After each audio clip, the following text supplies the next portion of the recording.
una realidad que se veía en otros países y que ahora ya se encuentra también en el nuestro, ¿no? Entonces vamos a hablar con la doctora Virginia Aquise, que es fiscal superior de familia y que se ha mostrado contraria a esta iniciativa legal del Congreso de la República, ¿no?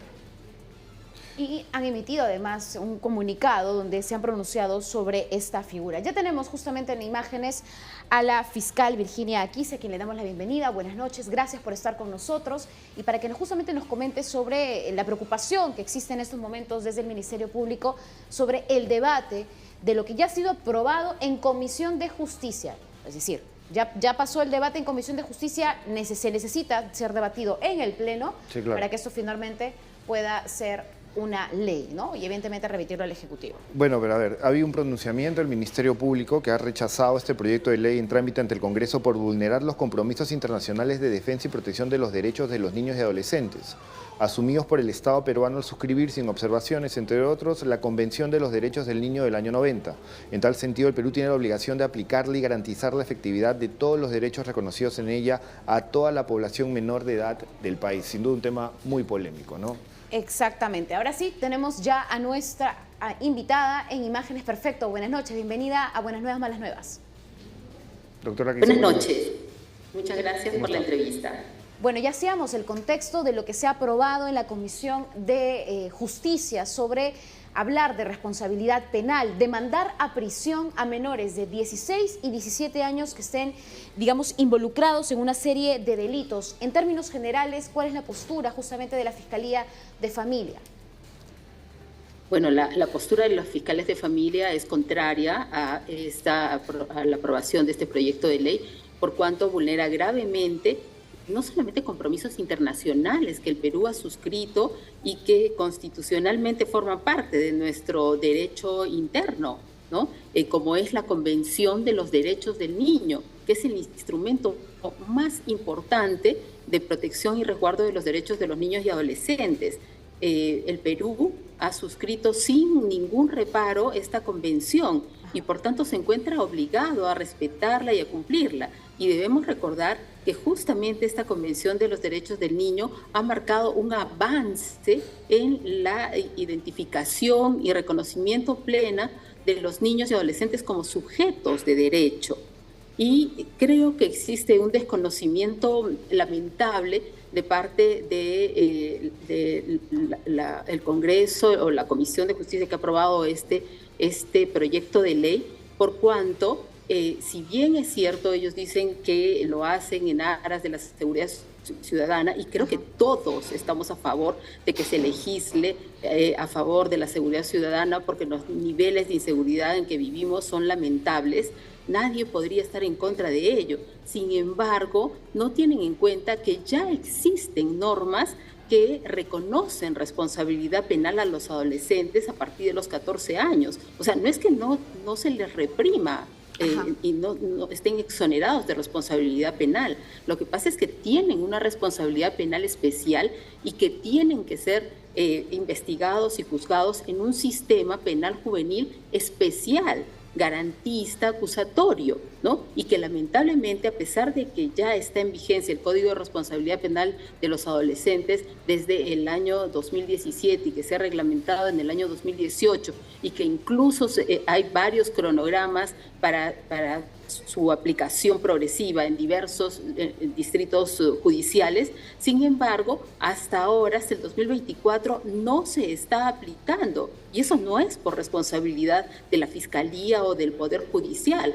es lamentablemente por decisión política de no poner en marcha la implementación del Código de Responsabilidad Penal de los Adolescentes. Entonces se ha generado en la población una confusión y una mala percepción y un malentendido de la situación real de cómo es que se reprime a los adolescentes que infringen la ley penal. O sea, lo que ocurre es que no pueden ser reprimidos como los adultos, sí, porque no son iguales que los adultos. Y dígame, ¿y este código procesal, cuál es el nombre del Código Procesal de Adolescentes, de jóvenes adolescentes? Código de Responsabilidad Penal de los Adolescentes. ¿Qué responsabilidades penales establece a los adolescentes? Según este código, y además según el Código de los Niños y Adolescentes actual, que es el que venimos aplicando, los adolescentes a partir de los 14 años que cometan cualquiera de los delitos que se encuentran en el Código Penal, previstos en el Código Penal, son pasibles de ser investigados y procesados, ¿no?, a través del proceso penal juvenil, en el cual se denominan a los delitos que pudieran cometerse, se les denomina infracciones penales, y son pasibles de que se les impongan medidas socioeducativas que pueden ir desde una amonestación, prestación de servicios a la comunidad, libertad restringida, libertad asistida e incluso internamiento. Y el internamiento puede durar hasta 10 años en casos de sicariato, violación sexual, etcétera, etcétera, ¿no? Entonces, no es que no exista, sí existe, pero tienen que tener un tratamiento especializado por jueces, fiscales y policía especializada, ¿no? No pueden ingresar al sistema penal de adultos porque esto vulnera los derechos de los niños y adolescentes, vulnera los diversos compromisos internacionales que el Perú ha asumido con la suscripción, entre otros, por ejemplo, de la Convención de los Derechos del Niño. Ahora, claro, lo que sí evidentemente genera bastante preocupación es que se escucha con mayor frecuencia la participación de menores de 16, de 17 años en actos delictivos, en actos de sicariato, en robos de celulares a mano armada que terminan en asesinatos. Entonces, evidentemente para las personas en general, para la opinión pública puede decir, un momento, un niño de 16 años que tiene un arma y que dispara contra otra persona a matar, puede, digamos, ser corregido. Y es ahí donde va mi pregunta. Estos establecimientos de corrección de los menores, ¿en qué condiciones están? Porque muchas veces hemos escuchado también el caso de Iringallo en su momento, que entran menores de edad, salen, vuelven a delinquir, vuelven a entrar y luego terminan, cuando ya cumplen la mayoría de edad, yendo a una prisión. ¿Están funcionando, digamos, estos establecimientos de corrección como deberían ser? Porque la idea es corregir a este menor, no que se vuelva un potencial delincuente para que vuelva a salir y termine yendo a una cárcel común con otros delincuentes mayores de edad, ¿no? Los centros juveniles que hay en el Perú, lamentablemente no funcionan de la manera que todos quisiéramos, ¿no? O sea, todos quisiéramos que realmente ahí los adolescentes corrijan sus conductas, se resocialicen y se reintegren a la sociedad de la mejor manera posible. Desafortunadamente, esto no siempre ocurre así. Hay casos excepcionales, ¿no? Aquí en Arequipa hemos tenido casos de adolescentes que han egresado del Centro Juvenil Alfonso Ugarte y que han ingresado a la universidad, se han convertido en profesionales y personas de bien. O sea, sí ha sucedido, ¿no? Desafortunadamente, en otros casos no, porque no necesariamente el internamiento es la mejor solución para los adolescentes que delinquen, ¿no? Sin embargo, no lo va a hacer que vayan a un penal de adultos. Eso va a ser muchísimo peor, porque ahí ni siquiera les van a dar un tratamiento diferenciado. Lo que tenemos que hacer es fortalecer los centros juveniles, que el tratamiento que se dé a los adolescentes que están en los centros juveniles sea el correcto y el adecuado, respetando todos sus derechos. Y además tenemos que ir más atrás, tenemos que ir a la prevención primaria de los delitos, tenemos que ir a la familia, al colegio, la sociedad en general. ¿De dónde salen los adolescentes que infringen la ley penal? O sea, no salen del aire, salen de una familia. Y lamentablemente, en estudios que se han realizado por universidades en los centros juveniles, al menos acá en Arequipa, se ha determinado que el mayor porcentaje de adolescentes que, por ejemplo, están en el Centro Juvenil Alfonso Ugarte, provienen de familias donde lo que reina es la violencia entre los padres, que se transmite hacia los hijos y viven un clima de violencia permanente, ¿no? Entonces, ¿qué es lo que ven, lo que comen los niños todos los días? Violencia. Y eso lo internalizan, lo llevan al colegio, lo transmiten en el colegio y luego al resto de la sociedad. Entonces, tenemos que trabajar y fortalecer políticas públicas para ayudar y apoyar a las familias vulnerables. ¿Y cuáles son las familias más vulnerables? No solamente las familias que están en situación de pobreza y extrema pobreza, sino también lo son las familias que viven en situación de violencia, que existen en todos los estratos y que lamentablemente los niños y adolescentes que se crían en esas familias violentas, pues van a salir a cometer actos delictuosos en la sociedad.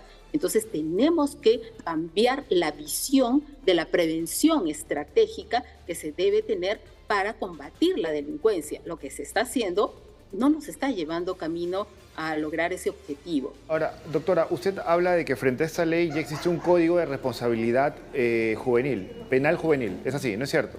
Ok, y usted dice que no se implementa este código. ¿Por quién pasa la responsabilidad de llevarlo a cabo, de materializarlo? ¿Quién es el responsable? ¿El Ministerio de Justicia? Por supuesto, el Ejecutivo es el responsable, porque es quien tiene que dar el presupuesto para la implementación del Código de Responsabilidad Penal de los Adolescentes. Eso pasa por crear juzgados especiales para estos niños. Juzgados, fiscalías, o sea, ya tenemos fiscalías de familia, tenemos juzgados de familia, ¿no? Pero se tienen que potenciar, se tienen que crear algunos juzgados más, se tienen que implementar además equipos técnicos multidisciplinarios de justicia juvenil restaurativa, porque también se tiene otro enfoque, se diferencian las infracciones de menor gravedad respecto de las infracciones de mayor gravedad, y el tratamiento que se tiene respecto a los adolescentes que infringen la ley penal es diferenciado también. Se trata cada caso de manera particular. Es otro enfoque, otra visión de la justicia penal juvenil. Ahora, bajo este enfoque especial, bajo este código especial y con las, digamos, decisiones que se han dado en los últimos años, ¿cuántos menores de edad han sido internados bajo, por ejemplo, denuncias o procesos de sicariato, homicidio calificado, robo agravado? ¿Hay alguna data que nos pueda quizás dar índices de cómo está viniendo esto, si hay un incremento a lo largo de los años de la participación de menores de edad en este tipo de delitos? Desafortunadamente, ese incremento de la participación de adolescentes en este tipo de delitos sí se ha ido incrementando, pero digamos, ¿quién los capta? ¿Quién los enrola? Son adultos. Entonces tenemos que ir contra esos adultos que justamente son los que ingresan a estas organizaciones criminales a los adolescentes. Y para eso tenemos que en el Código Penal se ha señalado como un agravante de responsabilidad penal el hecho de que se utilicen a menores de edad para formar parte de este crimen organizado, de sicariato y demás, ¿no? Me parece que es el artículo 46D que agrava estas penas. Entonces tenemos que ir contra los adultos que utilizan a los menores, ¿no? Pero es una equivocación, es un error que se pretenda disminuir la edad de punibilidad de adultos a los adolescentes a partir de los 16 años, ¿no? Ahora, permítame que insista con esto del código, porque me parece muy interesante este código de responsabilidad penal de jóvenes y adolescentes.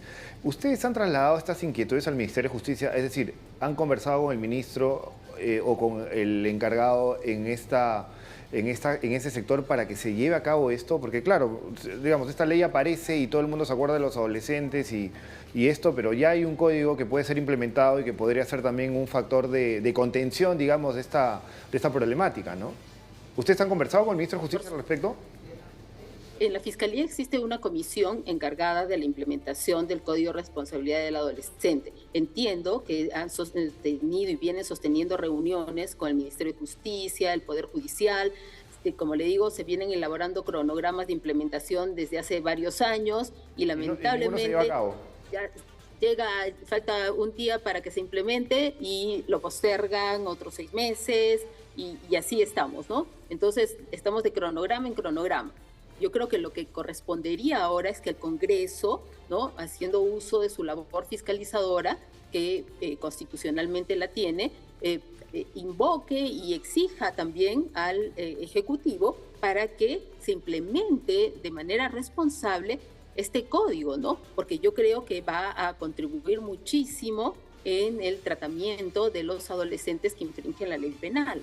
Ahora, permíteme, Cari, un ejemplo puntual para que la gente lo entienda también. Digamos, un niño de 15, 16 años se encuentra ante esta tragedia de matar a una persona por un caso de sicariato.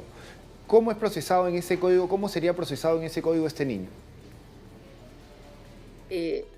Actualmente, ese niño sería intervenido por la policía, sería detenido, se comunicaría inmediatamente a sus padres, al fiscal de familia, y dentro de las 48 horas se realizarían todas las diligencias, igual, o sea, diligencias y peritajes que se realizan igual a los adultos. O sea, ahí no hay mayor diferencia en la actuación probatoria, porque ese es uno de los derechos que tienen los adolescentes, de que se acredite su responsabilidad. Claro, no es por el hecho de que es menor de edad, no se le va a investigar, no se va a realizar ningún peritaje, no se va a realizar prueba de absorción atómica, no. Se realizan todas las pruebas, todas las pericias. Ese es su derecho, porque de la presunción de inocencia es tanto para los adultos como para los adolescentes. Entonces se tienen que realizar todas las pericias, todas las pruebas, declaraciones, testigos y demás. Se obtendrán también las cámaras, las filmaciones que haya, todas las pruebas que sean necesarias, que estén tendientes a la acreditación o no de su responsabilidad penal especial. Y luego, expuesto a disposición de la Fiscalía, el fiscal, si ve que efectivamente de las pruebas que él ha dirigido, además, la investigación el fiscal la dirige, el fiscal de familia, no es un fiscal penal, es un fiscal de familia, ojo. Entonces, de toda y todo con abogado, igual que los adultos, o sea, hay abogados especializados en adolescentes. Tiene que estar la participación del abogado en todo momento. Entonces, una vez que el fiscal de familia tiene los actuados, decide interponer la denuncia penal respectiva y también podría solicitar un internamiento preventivo ante el juez de familia. Y el juez de familia podría disponer ese internamiento preventivo. El fiscal tendrá que sustentar, para adolescentes. Sí, es el juez de familia, que es especializado en adolescentes. Claro. Entonces, con el nuevo Código de Responsabilidad Penal, digamos, el proceso va a ser diferente porque la etapa de investigación y demás la va a realizar toda el fiscal, va a pasar al juez nada más con el requerimiento de acusación o con una acusación directa y demás. O sea, el procedimiento es el que cambia, el procedimiento. Pero las sanciones, las medidas socioeducativas, eso no es diferente. Solo para precisar, en el caso de homicidio, justamente en el mismo caso que planteaba mi compañero Carlos, ¿cuántos años se podría dar, digamos, de internamiento a un adolescente que comete un delito de asesinato? El Código de Responsabilidad Penal del Adolescente, como les había indicado, establece en el artículo 163, el 163, inciso 4, que cuando se trate de delito de sicariato, del artículo 108C del Código Penal, el delito de violación sexual de menor, así como delitos regulados mediante el Decreto Ley 25475, la medida de internación puede durar entre 6 a 8 años si el adolescente tiene entre 14 y menos de 16 años. Y de 8 a 10 años si el adolescente tiene entre 16 y menos de 18 años. O sea, puede durar hasta... O sea, si cumple la mayoría de edad, pasa a un centro penitenciario. Entonces, para adultos. ¿Me escuchó la pregunta, doctora? Tenemos un problema de señal en estos momentos, pero bueno, a ver, nos queda corto el tiempo, pero nos ha quedado claro de que en todo caso... al centro juvenil y luego al cumplir los 18... Claro. Bueno, ahí nos decía que, creo que sí nos decía que evidentemente tendría que cumplir su condena al centro penitenciario. Al centro penitenciario, pero luego es un tratamiento especial que evidentemente hemos escuchado el reclamo, no está instalado como debería ser para poder procesar, ¿no?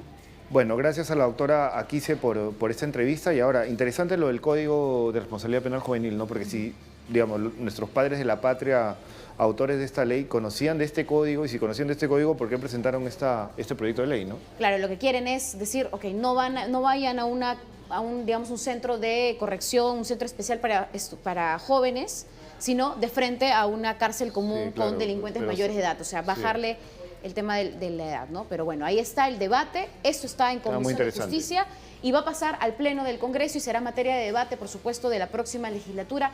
Si no es que se aprueba o se adelantan los congresistas en la comisión permanente, que están bastante activos también por ahí. Seguramente.